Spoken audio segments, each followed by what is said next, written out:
Your audience. Thanks very much. I guess we have a bit of confirmation that many people did enjoy themselves last night, indeed.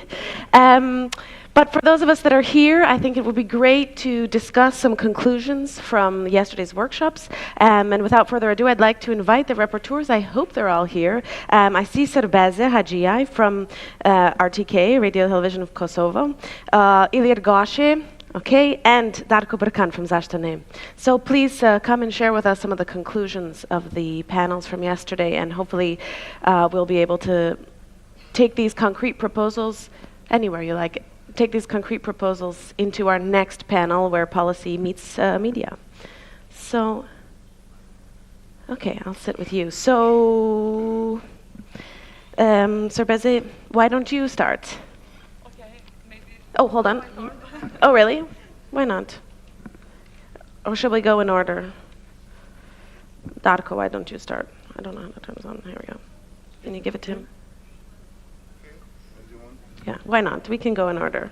Okay, so basically, I was at the session on the media business models and young journalists, and it was a very interesting debate, and we learned a lot on the debate. We've actually learned a little bit about the age of the participants, about how the young journalists should not look into their salaries when they are working and different stuff. But I'll just kind of try to briefly overview the what I think could be the conclusions of the session. So first, some basic facts. It was mentioned that media outlets, in terms of their share number covering the population, are satisfactory in Western Balkans, even oversaturated in terms of the number of media per population. New media, including cross-media formats, are in fast development throughout the region. Online media are quickly reducing traditional print media, while broadcast media is still strongly present, especially in rural areas. And then the second part of this would be like talking about some key challenges in terms of all media that I could get from the debates. First one would probably be adapting to new media models, and it was mentioned that traditional media is struggling to present new forms of content, including multimedia news formats and similar. And all media should strive to transition to new formats effectively and with the understanding of the audience needs. Sustainability was probably the most talked about thing, obviously, and it was I think everybody concluded that all media in the region still struggle with developing of new income models, and that there needs to be diversification of income. Some things like there needs to be a coordinated effort on improving mechanism of audience measurements, because everybody was talking about advertising and issues of that, and there should be an effort on tackling corrupt advertising models and subsidies in order to improve the integrity of the sector. Obviously, there was a lot of talk about international community in terms of sustainability, and the overall thought was that international community should consider long-term investment rather than project-based investment in more core and less project support in order to strengthen independent media, but also that would help align the media with the standards and values in general. I guess two more things. New media are especially positioned better to engage in new business models, where more established media can also do that because they have bigger capacity to do that. And there needs to be, it was fairly mentioned by a couple of people, that there needs to be a regulation improvement in the fields, in different fields like state aid, advertising, concentration of capital, media ownership, and it all needs to be looked in a different way in order to improve the system. So these were pretty much my takeaways from the Any session. elaboration on the different way that it should be looked at, or some mechanisms? Yeah, I mean, I think that most of the session was actually talking about the problems. I tried to kind of like, summarize what should be done. And definitely, I think in terms of regulation, it's pretty clear where it needs to go, and then like that especially it needs to be tackling. We need to go into like definitely working with like, concentration of capital. Media ownership was probably like, the most mentioned thing, and the whole thing should be tackled, and state advertising and corrupt practices in terms of government control of the media and stuff. That these were also the things that were mentioned a lot. Thank you very much. Ilir?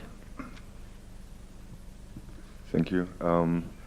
So I was attending and doing the humble note-keeping work at the workshop regarding independent media and how we cope fake news and disinformation. You know how most of fake news debates start with the question, it's been around since ever, fake news and manipulation, what is different today? And then maybe you can think about it as like 20 years ago, if you said that Earth was flat, people would simply consider you dumb. And today, you'll be probably able to make money with this claim and maybe even become a president. So that's different. As effectively shown by the remarkable work of Rastrikavanjem from Bosnia, big parts of, especially anonymous outlets, actually earn huge money just by distributing fake news. And as we know also from the case of Veles in North Macedonia, they've also made money in the Trump campaign. So there is exactly what's missing in independent media, and that's financial sustainability. It's very strong with fake news. The other problem is that it's politically sustainable because it is being heavily politically manipulated in almost all countries in the region, whereas Serbia is probably the strongest example because fake news do not originate on the fringes of the society, on the political spectrum.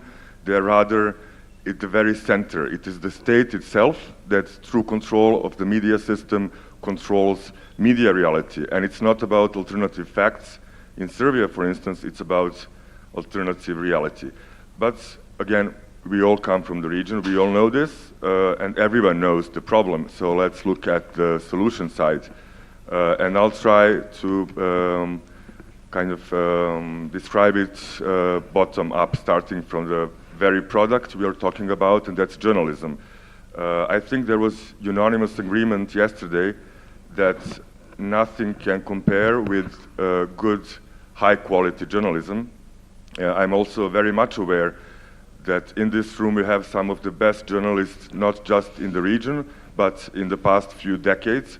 And I think that's one good thing about whatever the hell is happening to media, that it has managed to push the journalists and the journalism to become more resilient and to create some of the highest quality journalism there is. Of course, there is always work to be done with accessibility of good journalism, especially in terms of connecting to the audience. And there is, I think, a good point made by one of the people at the panel yesterday, saying that we need to ask ourselves why they've lost trust in the media and how can we win this trust back. So whatever happens, I don't think that working with our audiences or broader communities can bring anything but very positive effects. And these effects will have a spillover effect in each particular aspect of media sustainability, including financial sustainability. Also, not all fake news is deliberate. Many media and many journalists, especially in the online sphere, distribute fake news and disinformation simply because there is not enough time to verify, to check. And the pressure of the market is such that they need to be first, and there is also an issue with that. So providing training to those that are willing to learn and to apply the learning is also something that can be done on this level. Also, networking with others, both on the horizontal level. We've had an example of N1 television and many other among the very few independent media in Serbia that freely exchange information, republish stories published by others to kind of strengthen this effect. And I think it's generally a good model. We need to cooperate more. Also, there is a big opportunity in cooperating with the NGOs, with the civil society, and this is where media literacy kicks in. And we all know what that is. It's also, I think, frank to say that there are limitations to what media literacy can do as such, so it has to be combined with all other elements to produce effects. Academia is also a source of knowledge, of quality research that can help inform whatever the civil society is doing and whatever media is doing, because often we are using approaches that have not been tested, have not been verified across big amounts of data, and academia can help assess those data and help us find better solutions. Now, on the, we should not definitely miss the self-regulation level. There was a lot of talk yesterday about not only self-regulation, but also using quality certificates. I think it's very much for debate as to who decides and based on what criteria which media gets the quality mark and how it keeps it or not, but it's definitely something worth considering.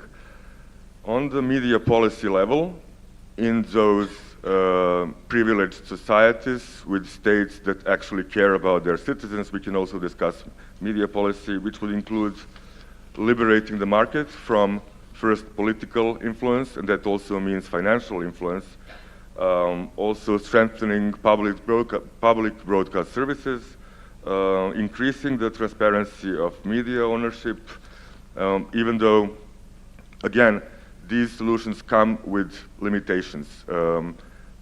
Many of you know about the Pink television. It's one of the most viewed television stations in the region. We've very much known who the owner is since the middle 90s, and it hasn't really changed anything. So it should all be put in a context and see what can be used of it. On the wider state level politics, okay, we have the journalist, and he's going to give us a good product, and he's going to work very hard to deliver. But then it's the state ultimately that has to provide safety conditions for the journalist and for the media. And that firstly and above all means physical safety, safety of threats, safety of attacks. Then it also means economic safety. There was also talk yesterday about the position of the journalist individual in the labor rights system. Also financial security of the media, again, it's the market issue. We should not probably rest too much faith in the market, as much of good journalism is simply not commercial and will never be, and there must be a way to fund it still. On the wider level, there was lots of talk yesterday about how all these fake news narratives, at least around the region, and we know about similar cases in Europe and in the States, are usually filled with the right-wing national extremist narratives. Russia was mentioned quite a bit more than once. This is not really a workshop conclusion, but I'm going to say it anyway. I propose we take a different look at this. So just as is the case with journalists, that we need to look into ourselves and see why we've lost trust, the same goes for politicians. And ultimately, maybe it's not about the likes of Dominic Cummings and Boris Johnson or Steve Bannon and Trump or Bebe Popovic, for that matter. One can also argue that it was the failure of the liberal democracies of developed societies to deliver on the promises they gave that made these guys exploit the system. And it could be the case even today. So we should focus on making the politics more inclusive, more transparent, more democratic, more protective of the vulnerable ones, more just. And only then we will keep the people from falling prey to destructive right-wing politics. And in this regard, personally, and I believe it's also a shared thing, I look with hope and expectation from the new mandate of European Commission, and I'm hoping that it will live up both to our expectations and to our hopes. Thank you. Thank you very much. Wow, you've diagnosed and solved many of the problems that we face. in the contemporary era. Wow. Sorbese, over to you. I received the longest list of conclusions from this panel, so looking forward to hearing about them. Okay, despite the political environment in all Western Balkan countries, especially in former Yugoslavia territories, nationalism and hate speech is still present in media, and the trend is far from being reduced. So, by the main media task to make public informed has remained unchanged, media landscape continues to be biased and filled with nationalistic rhetoric. Ethnic division, nationalism, and propaganda delivered from the media in all Balkan countries is still poisoning the media landscape and societies, while the reconciliations has remained in status quo, especially in case of Kosovo and Serbia. So despite the fact that a dialogue until last year was continued. So overall, the workshop, the participants agreed that media in Balkan countries should be more divested from the hate speech and nationalistic sentiment. But how? The workshop focused more on attempts to strengthen professionalism of journalists, independence of media, and the introduction of new educational methods and cooperation which can improve efforts to consolidate the rule of law and democracy and peace and reconciliation. I will stop the recommendation much more. You should increase pressure on the authorities in all countries to strengthen the rule of law and to be more focused in real reconciliation. It was recommended that you should launch a reflection process on the rule of law in the Western Balkan countries and set all possible avenues for future actions. What else? Ways also should be found to create multi-platform formats which can leave much more space for the journalists and civil society of all ethnicities, and rather than delivering only political messages. So also common regional projects which can cover the same issues in several countries can help journalist networks and the media to fight the hate speech and be a counter-narrative of the nationalism. Also, it was recommended that the strengthening of public broadcasters and cooperation between journalists. For citizens, out of the university's journalism training, formal ways must be found to encourage on-site media content and to enlarge informal education in different aspects. For National Journalists Association, to empower and encourage journalists not only to report nationalist narrative by politicians, but also question it, to inform citizens of the contents and the background based on facts, not ideology. Also to provide much more journalists with the protection and support. So also one of the key elements in this was also to continue to report and to support the help and help press council's efforts against the hate speech. Also to open channels of communication with the relevant Western media to secure that international journalists are well informed about the contest. Among the recommendations also were that to provide language courses for journalists, especially in Kosovo and North Macedonia. For other stakeholders, a regional network of press councils to initiate a regional initiative against hate speech and nationalism based on North Macedonia experience.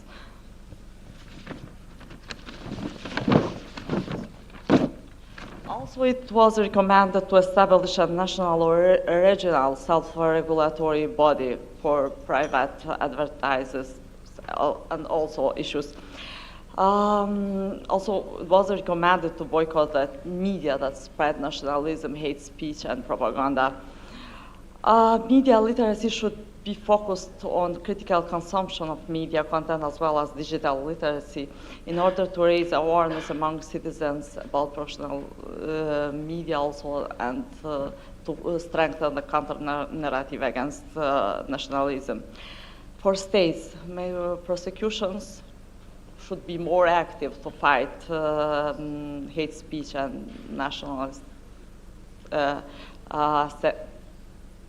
sentiment, especially expressed by media. Also, public officials and journalists should be also keep responsible when in cases where rules or law is broken. For you again, you must be more vocal in public condemnation of specific cases in cases when inciting national hatred by the representatives of the states. Also, you should be more focused to support journalist associations, regional actions to focus on fight against hate speech. Thank you. Excellent. Thank you so much. That was indeed quite a lot of conclusions, but all very useful and cross-cutting. We see a lot of themes that have been repeating from each of the groups. And it was great that representatives from the two of the governments are here to listen. So it will be very interesting to hear which of those they want to prioritize in the future. And I guess without further ado, we can invite them onto the stage. Did you want to say anything else? No? Okay. So we will invite them, but please, maybe you can ask about some of the concrete recommendations during the panel. Thank you very much. A round of applause to our very hardworking rapporteurs.